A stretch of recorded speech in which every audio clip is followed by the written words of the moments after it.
بسم الله الرحمن الرحيم. إن هذا القرآن يهدي للتي هي أقوم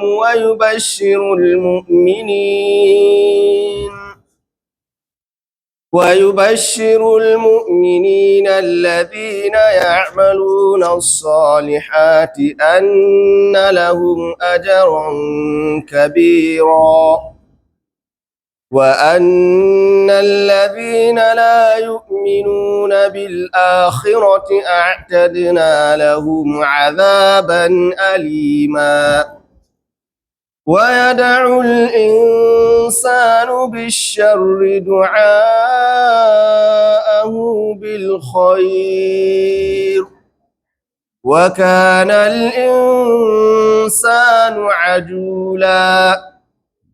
وجعلنا الليل والنهار آيتين فمحونا آية الليل وجعلنا آية النهار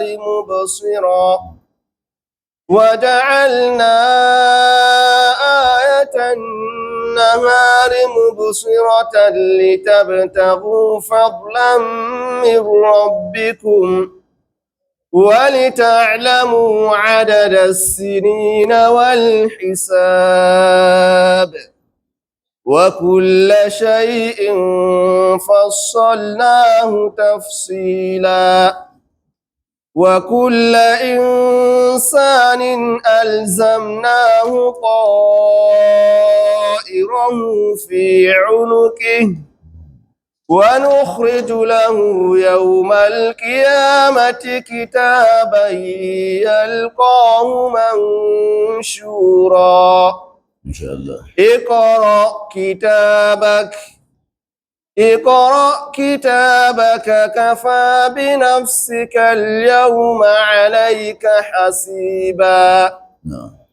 من اهتدى فإنما يهتدي لنفسه ومن ضل فإنما يضل عليها ولا تزر وازرة وزر أخرى وما كنا معذبين حتى نبعث رسولا. صدق الله العظيم. ما شاء الله.